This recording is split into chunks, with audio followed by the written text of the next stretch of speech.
নমস্কাৰ, কি খবৰ সকলোৰে? আপোনালোকে বৰষুণ দিছে নে নাই? যিহেতু প্ৰচণ্ড গৰম গ'ল আমাৰ ইয়াত, আপুনি অকণ দেখাই দিয়ক। পুৰা ধাৰাসাৰ মানে বৰষুণ পৰি আছে, কণ্টিনিউ খুব ভাল হৈছে। কিন্তু এটা বস্তু বেয়া লাগিছে, খালি কাৰেণ্টটো নাই।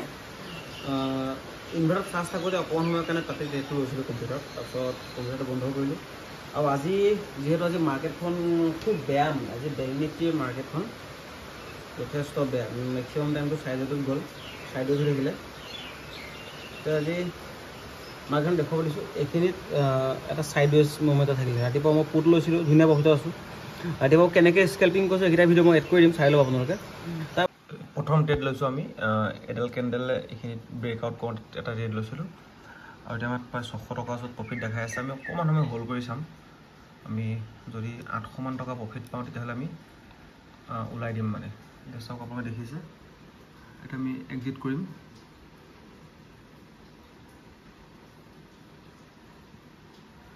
ধনৰ এটা কাৰণে ভাল, আমি ডাইৰেক্ট ইয়াতে বাই আৰু চেল কৰিব পাৰোঁ। এতিয়া আমি এক্সিট কৰি দিম। 900, 900, 950 দেখাই আছে, 1000। আমি 1300 টকাত আমি এক্সিট মাৰিলোঁ। যিহেতু আমি প্ৰথম ইয়াত আমি এটা বাই কৰিছিলোঁ আৰু ইয়াত আমি চেল কৰিছোঁ, মানে আমাৰ প্ৰিমিয়ামটো আছিলে এইখিনি জেগাত।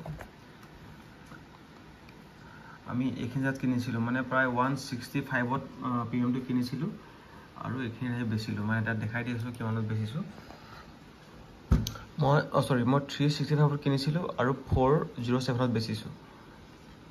আৰু মোৰ অভাৰ প্ৰফিটটো মানে ৰখিলগৈ 1263 টকা। আমি ছেকেণ্ড ট্ৰেডটো লৈছোঁ, এইখিনিত বাই কৰিছোঁ। এইটো জেগা মানে ছেকেণ্ডত আমি এটা ৰেড কেণ্ডেল পুল বেক লওঁতে আমি ইয়াত বাই কৰিছোঁ। চাওঁ, আমি এইবাৰ 20 পইণ্ট এটা আশা কৰিম, বৰ বেছিকৈ আশা নকৰোঁ। যদি 20 পইণ্ট এটা যদি পাই যাওঁ তেতিয়াহ'লে আমি এইখিনিৰ পৰা এক্সিট মাৰিম, বা মোৰ ষ্টপ লছ থাকিব একদম সৰুকৈ, ষ্টপ লছ থাকিব ইয়াত। দেখা যাওক কি হয়।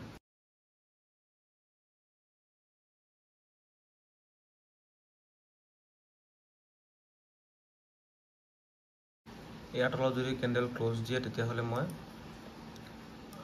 ষ্টপ লছটো মোৰ হিট হ'ব। মই ষ্টপ লছ অকণমান ডাঙৰকৈ ৰাখিছোঁ।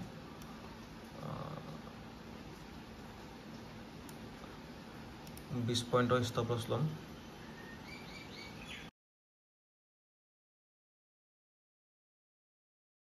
এই 20 পইণ্টৰ বিপৰীতে মই ইয়াত টাৰ্গেট লৈছোঁ 30 পইণ্ট।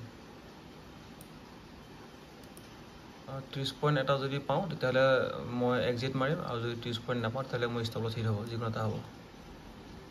দেখা যাওক, এতিয়া মোৰ প্ৰায় 300-400 টকা লছত দেখাই আছে।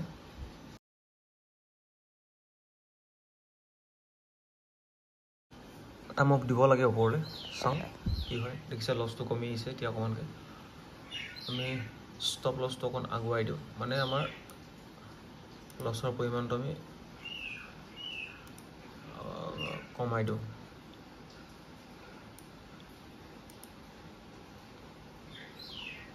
ইয়াত এটা বস্তু ভাল, চাৰ্টতে আপুনি গোটেইখিনি কাম কৰিব পাৰি কাৰণে সুবিধা হয়। আৰু দেখিছে মাৰ্কেটে আকৌ পুনৰকৈ এইখিনিতে ৰখি আছে। যদি মাৰ্কেটে এইখিনিলৈকে এইটো লেভেলটো ভাঙিলে এইখিনিলৈকে এটা অহা চান্স এটা আছে, চাওঁ কি হয়। মই ষ্টপ লছটো মডিফাই কৰি 30 কৰি দিওঁ কোৱান্টিটি।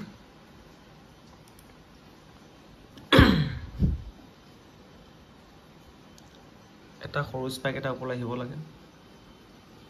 ইয়াত আমি বেছি আশা নকৰোঁ, 800-500 মান আশা কৰি, যিহেতু HDFC ছাপৰ্ট এটা পাইছোঁ। চাওঁ, এইটো লেভেলটো ভাঙিলেতো ধুনীয়া স্পাইক এটা পাব লাগে। আমাৰ ষ্টপ লছটো আৰু সৰু কৰি দিওঁ এতিয়া। এতিয়া লছটো আকৌ অভাৰ লছলৈ আহিল। এতিয়া মই কষ্ট লগাই দিম, মানে ইয়াত আমি লছ নলওঁ, যিহেতু ইয়াত মাৰ্কেট বহুত এটা চিটুৱেশ্যনত আছে।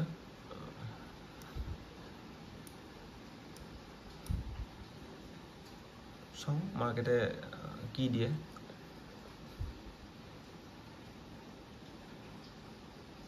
এটা মুভমেণ্টটো মাৰ্কেটৰ ওপৰত দিব লাগে।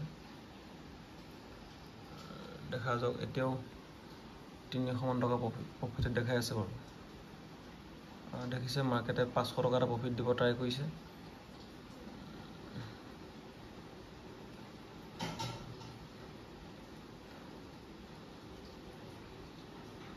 মই কষ্টতকৈ অকণমান ওপৰত লগাই দিছোঁ, কিয়নো মই এইটো লছ ল'ব নিবিচাৰোঁ, যিহেতু সময় হৈ গ'ল। বাৰে বাৰে ৰিজেকশ্যন লৈ আছে এইখিনিৰ পৰা। ইয়াত 49,500 বাৰে বাৰে ৰিজেকশ্যন লৈ আছে, সেইকাৰণে এইটো চাগে মই ষ্টপ লছ হিট হ'ব, কাৰণ এছএল হিট হৈ গ'লে মোৰ ক'বলৈ একো নাই, যিহেতু মোৰ কষ্টকৈ অকণ ওপৰত আছে, তো সেইকাৰণে মোৰ মিনিমাম কিবা এটা থাকিব। এইটো চাওক ষ্টপ লছ হিট হৈ গ'ল, আৰু মোৰ ইয়াত কি থাকিলগৈ, ইয়াত মোৰ যেন তেন বকাৰে চাৰ্জটো ৰখিলগৈ 97। ষ্টপ লছটো কিয় প্ৰয়োজন চাওক, এতিয়া মই ইয়াতে মোৰ ষ্টপ লছ মই লাষ্ট লগাই দিলোঁ, আজি ষ্টপ লছ নলগা হয় চাওকচোন মোৰ লছটো কিমান দূৰলৈকে আহি যায়। এইটো দেখিছে কেণ্ডেলটো, সেইকাৰণে মই ষ্টপ লছ লগাইছোঁ।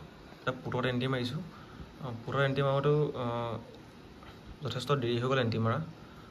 চাওঁ যদি এটা মুভমেণ্ট পাওঁ তেতিয়াহ'লে আমি, নহ'লে এইটোত কষ্টত আমি ওলাই দিম, যিহেতু এফালে এডাল ভাল কেণ্ডেল পুটৰ ফালে ৰেড কেণ্ডেল বনিছে, এডাল ছাষ্টেইন কৰিব পাৰিলে আমি এটা আশা কৰিব পাৰোঁ সৰুকৈ হ'লেও, আৰু নহ'লেতো আমি ওলাই দিম। দেখিছে অকণমানকৈ হ'লেও প্ৰফিট দেখাই আছে,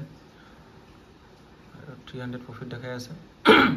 আমি 500তকৈ বেছি প্ৰফিট আশা নকৰোঁ, কাৰণ মাৰ্কেটৰ অকণমান মমেণ্টটো মই বৰ ঠিক দেখা নাই।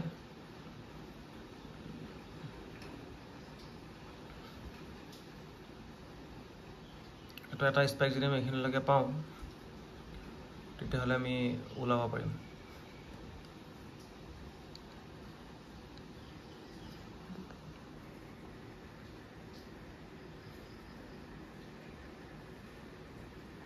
পাঁচশ দেখাই আছে, 600 আৰু অকণমান দেখাওক।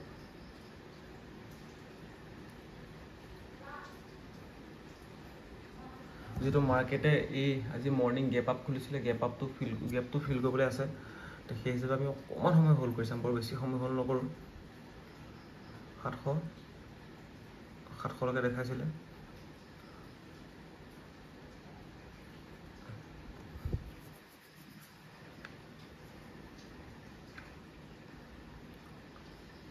এইটো গেপটো যদি ফিল কৰে তেতিয়াহ'লে আমি এটা ধুনীয়া স্পাইক এটা পাব পাৰোঁ।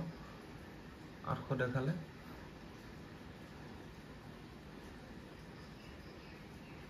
বঢ়িয়া। আমি এইটো এক্সিট ল'ম আৰু এতিয়া আমি এইটো এক্সিট ল'লোঁ।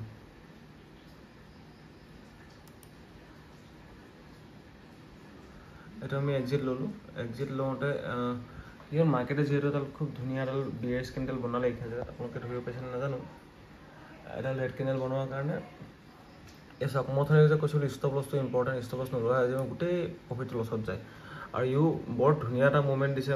মই ইমান দূৰ ৰখি নাথাকিলোঁ, কিন্তু অভাৰঅল মোৰ এইটো 730 টকাত মই এক্সিট মাৰিলোঁ। আৰু পিছত এইখিনি জেগাত চাইড ৱেজ, মানে কি হৈছে, ইমানডাল ধুনীয়া বুলিছ কেণ্ডেল দিয়াৰ পিছত আৰু এডাল কেণ্ডেল হ'ব লাগিছিল, এইখিনি জেগাত মই লছ খালোঁ। আৰু এডাল বিয়াৰিছ কেণ্ডেল দিলে, তাৰপিছত আকৌ মই পুট লৈছিলোঁ, তাতো লছ খালোঁ, আৰু আকৌ বুলিছ কেণ্ডেল দিলে, আকৌ কল লৈছোঁ, আকৌ লছ খালোঁ। তেনেকৈ অভাৰঅল মানে আজি মই লছত আছোঁ, আজি মই প্ৰফিটত থকা নাই, আজি মই লছটো দেখুৱাই আছোঁ, কাৰণ প্ৰফিটটো চবেই দেখায়, সদায় দেখাওঁ, আৰু আজি মই লছটো দেখাওঁ। আজি মোৰ প্ৰায় 1800 টকা এটা মোৰ লছ, আৰু এই চাৰ্জেছ আছে মিলাই মোৰ প্ৰায় 3000 টকা লছ, কাৰণ আজি মোৰ অলপ ট্ৰেডিংটো বেছি হৈ গ'ল। আৰু আপোনালোকে ৰাতিপুৱা ভাগত মই প্ৰফিট কৰিছিলোঁ প্ৰায় 1500 টকা, 1750 টকা, 700, কিন্তু মোৰ লছটো আজি বাঢ়ি গ'ল। মানে কি হ'ল, এইকেইটা মই ৰি এণ্ট্ৰি কৰিছোঁ, কিন্তু সেইকেইটা মোৰ লছটো বাঢ়ি গ'ল। আজি মানে মোৰ অলপ অভাৰ ট্ৰেডিং হৈছে, আচলতে অভাৰ ট্ৰেডিং কৰিব নালাগে, হ'লেও মানে কি হ'ল, কেতিয়াবা অকণমান চাইক'লজিটো প্ৰব্লেম হয়, সেইকাৰণে আজি অভাৰ ট্ৰেডিং অকণমান হ'ল। বাৰু যি কি নহওক, ভিডিঅ'টো আপোনাক অকল লাৰ্ণিং পাৰপজৰ কাৰণেহে দিছোঁ, চাই কেনেকৈ পাইছে জনাব নাপাহৰিব। আৰু এইকেইদিন প্ৰফিটত গ'ল, আজি অকণমান সৰুকৈ লছ এটা হ'ল, আৰু আহি থকা কাইলৈ পৰহিলৈ এইকেইদিনতে সদায় লছ নকৰাকৈ গ্ৰীণত থাকিব ট্ৰাই কৰিম। আৰু লাইক, কমেণ্ট, ছাবস্ক্ৰাইব কৰিব নাপাহৰিব। ধন্যবাদ।